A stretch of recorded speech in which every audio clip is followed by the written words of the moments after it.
नमस्कार, प्रभा साक्षी news network पर आप सभी का स्वागत है।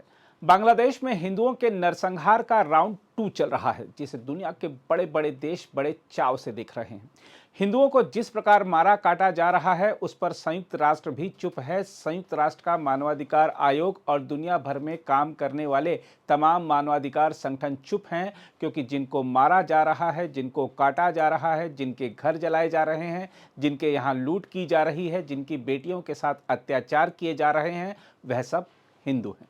गाजा में एक भी मस्जिद पर हमला होता है तो पूरी दुनिया में मीडिया से लेकर सोशल मीडिया तक बड़ा बवाल खड़ा कर देने वाले बांग्लादेश में मंदिरों को आग के हवाले होते देखकर, देवी देवताओं की मूर्तियों को खंडित होता देखकर बड़े खुश हो रहे हैं और किसी की जुबान से उफ तक नहीं निकल रही है। देखा जाए तो बांग्लादेश में शेख हसीना को पद से हटाने के बाद कट्टरपंथियों ने शासन करने के लिए जिन मोहम्मद यूनुस को चुना, वह तो सबसे बड़े कट्टरपंथी निकले। मोहम्मद यूनुस की आंखों के सामने हिंदुओं का खून बह रहा है और वह कह रहे हैं कि यह हमारा आंतरिक मामला है। दुनिया के किसी भी हिस्से में जब किसी हमले में मुस्लिमों की मौत होती है तो पूरी दुनिया में विरोध प्रदर्शन होते हैं और संयुक्त राष्ट्र भी आपात बैठकें बुलाकर निंदा प्रस्ताव पास करने लगता है और शांति की अपील करने लगता है। लेकिन ढाका और बांग्लादेश के अन्य इलाकों में हिंदुओं का खून बह रहा है तो इसे एक देश का आंतरिक मामला बताया जा रहा है। मोहम्मद यूनुस जिस तरह इतने खून खराबे पर भी खामोश हैं और मुस्कुरा के सब कुछ देख रहे हैं, उसके चलते उनका नोबेल शांति पुरस्कार छीना जाना चाहिए। नोबेल शांति पुरस्कार ऐसे किसी व्यक्ति के पास हरगिज नहीं रहना चाहिए जो नरसंहार को बढ़ावा दे रहा हो या उसे रोक पाने के लिए कोई कदम नहीं उठा रहा हो। बांग्लादेश के हालात को देखते हुए तो ऐसा लगता है कि मोहम्मद यूनुस को लाया ही इसलिए गया था ताकि वह कट्टरपंथियों को मनमानी करने की आज़ादी दे सकें और इस्लामिक देश से उसी तरह हिंदुओं का सफाया किया जा सके जिस तरह पाकिस्तान और अफगानिस्तान ने अपने यहाँ से कर दिया।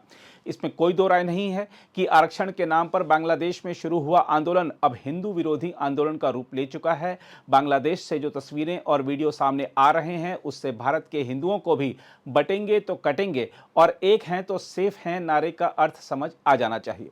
बांग्लादेश की स्थिति बता रही है कि अगर हिंदू कटेंगे तो दुनिया में कहीं कोई आवाज़ नहीं उठेगी और कोई बचाने नहीं आएगा। इसलिए एक हैं तो सेफ हैं, यह कोई चुनावी नारा नहीं है बल्कि दीर्घायु रहने का मंत्र है। बांग्लादेश के हालात इस समय क्या हैं, इसका खुलासा वहां के पूर्व विदेश मंत्री हसन महमूद ने ही कर दिया है।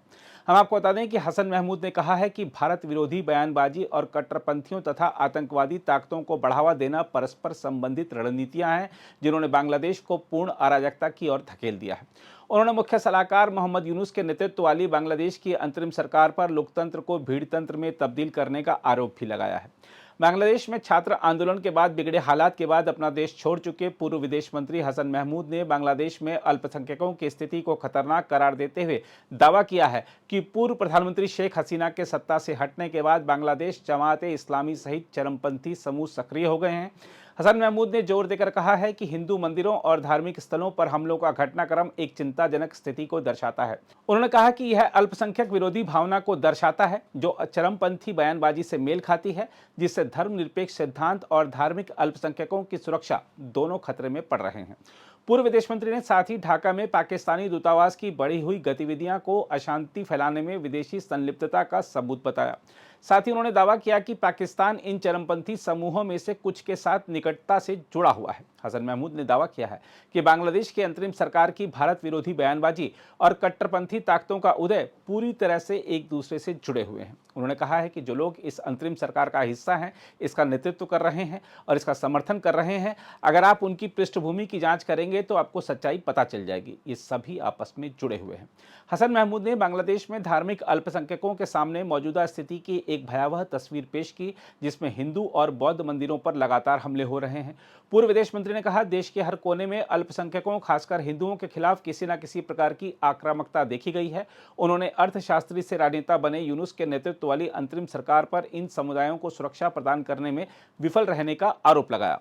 इस बीच खबर है कि ढाका उच्च न्यायालय ने बांग्लादेश में इस्कॉन की गतिविधियों पर प्रतिबंध लगाने से इनकार कर दिया है। हम आपको बता दें कि अदालत से अनुरोध किया गया था कि वह स्वतः संज्ञान लेकर बांग्लादेश में इस्कॉन की गतिविधियों पर प्रतिबंध लगाने का आदेश पारित करे। अगर आप भी लेना चाहते हैं देश दुनिया की तमाम जानकारी तो आज ही सब्सक्राइब करें हमारे चैनल को। साथ ही नीचे दिए बेल आइकन को जरूर दबाएं ताकि हर अपडेट आप तक पहुंच सके।